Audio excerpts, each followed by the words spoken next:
Repairing coffee maker.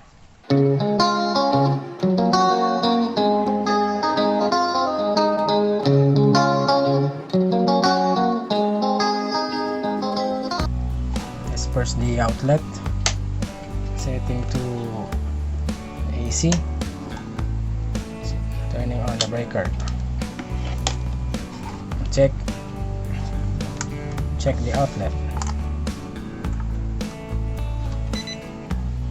It's 239.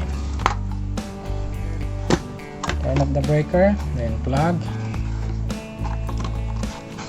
then turn on the breaker. We're turning on the switch, so there's no heat coming out.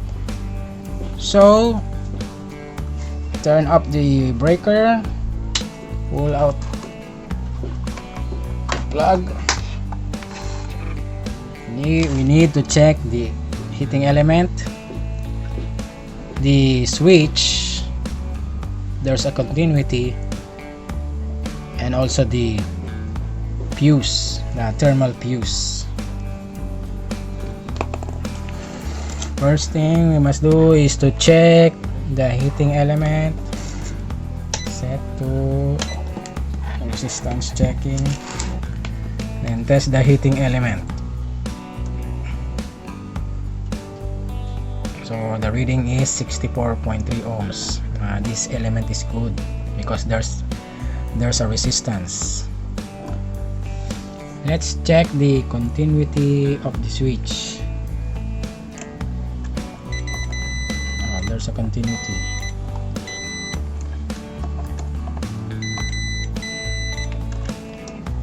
If I turn off the switch,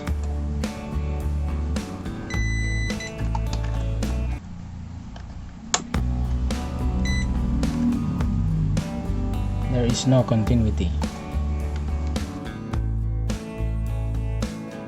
Switch is good. We need to check the thermal fuse. Here is the thermal fuse. Okay, let's test the thermal fuse if there's a continuity. There's none. So the fuse is defective.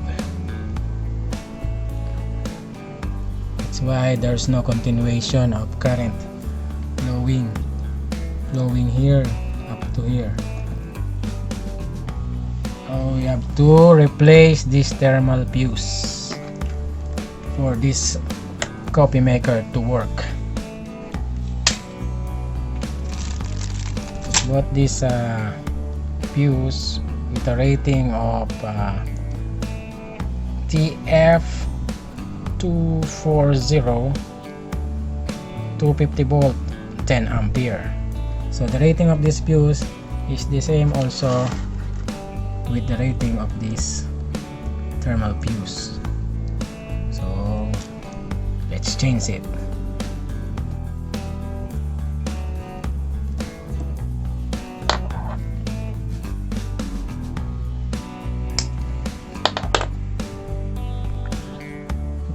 Before we replace the thermal fuse, we need to check the new or the replacement so we can verify if it is working in good condition. Let's check.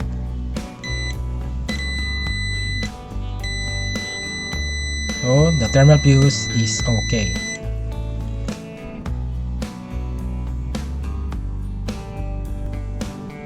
Need to insert the insulation.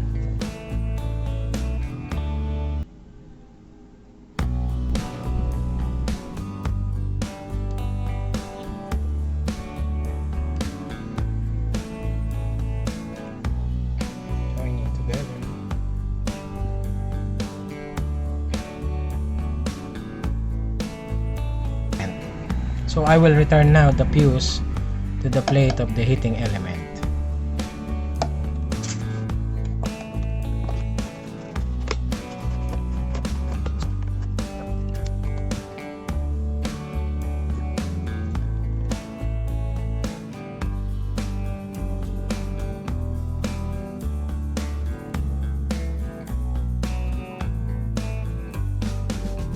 One factor that this thermal fuse becomes busted is when this thermal switch becomes faulty, meaning it didn't switch off when the water into the container becomes empty. So if the water becomes empty, there's no more water that will flow here to the heating element. So this heating element will tend the temperature to rise up. So if the temperature rise up, then this thermal fuse will tend to sense it until the temperature goes high and reaches maximum temperature of 240 degrees centigrade. Then this thermal fuse becomes busted. Testing the Dowell coffee maker.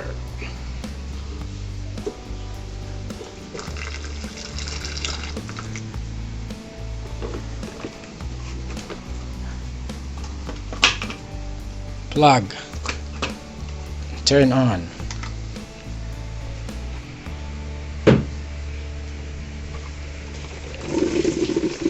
Okay,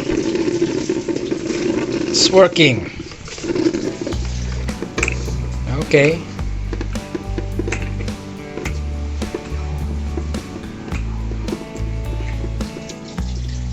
coffee maker is now working.